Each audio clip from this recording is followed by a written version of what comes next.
കോയമ്പത്തൂരിൽ വൻ കഞ്ചാവ് വേട്ട 235 കിലോ കഞ്ചാവ് പിടികൂടി. കാങ്കേപ്പാളയം എയർഫോഴ്സ് സ്റ്റേഷന് സമീപം നടത്തിയ വാഹന പരിശോധനയിലാണ് കഞ്ചാവ് പിടികൂടിയത്. 2 പേരെ കസ്റ്റഡിയിലെടുത്തു. ശ്രീജിത്ത് ശ്രീകുമാരൻ വിവരങ്ങളുമായി. ശ്രീജിത്ത്, ഈ കഞ്ചാവ് വേട്ടയുടെ വിശദാംശങ്ങൾ. അനുജ, സൂലൂർ സ്വദേശികൾ തന്നെയാണ് ഈ 2 പ്രതികളും എന്നാണ് പോലീസ് പറയുന്നത്. ഇവർ സ്ഥിരം കുറ്റവാളികളാണ് എന്നും സൂലൂർ പോലീസ് പറയുന്നുണ്ട്.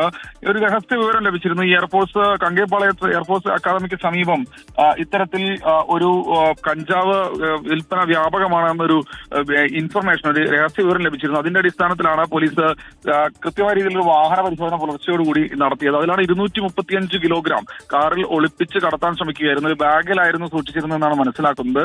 എന്തായാലും ഇത് പിടികൂടി. ഇവരിത് എവിടെ നിന്ന് കൊണ്ടുവന്നതാണെന്നതിനെ കുറിച്ചുള്ള കൂടുതൽ വിവരങ്ങൾ ലഭ്യമായിട്ടില്ല. തിരുപ്പൂരിൽ നിന്ന് വരികയായിരുന്നു എന്നൊരു പ്രാഥമികമായ ചോദ്യം ചെയ്യലിൽ പ്രതികൾ സമ്മതിച്ചിട്ടുണ്ടെന്ന് മനസ്സിലാക്കുന്നു. എന്തായാലും കൂടുതൽ പ്രതികൾ ഇക്കാര്യത്തിലുണ്ട്. സൂലൂരിലെ പ്രധാനപ്പെട്ട കഞ്ചാവ് വിൽപ്പനക്കാരാണ്, അല്ലെങ്കിൽ കോയമ്പത്തൂർ മേഖലയിലേക്ക് അടക്കം കഞ്ചാവ് കൊണ്ടുവരുന്ന ആളുകളാണ് എന്നാണ് മനസ്സിലാക്കുന്നത്. കേരളത്തിലേക്കടക്കം ഇവർ കഞ്ചാവ് കടത്താൻ വേണ്ടി മറ്റ് ഇടനിലക്കാരെ ഉപയോഗിക്കുന്നുണ്ട് എന്നും മനസ്സിലാക്കുന്നു. എന്തായാലും പ്രതികളെ കൂടുതൽ ചോദ്യം ചെയ്തു വരികയാണ്.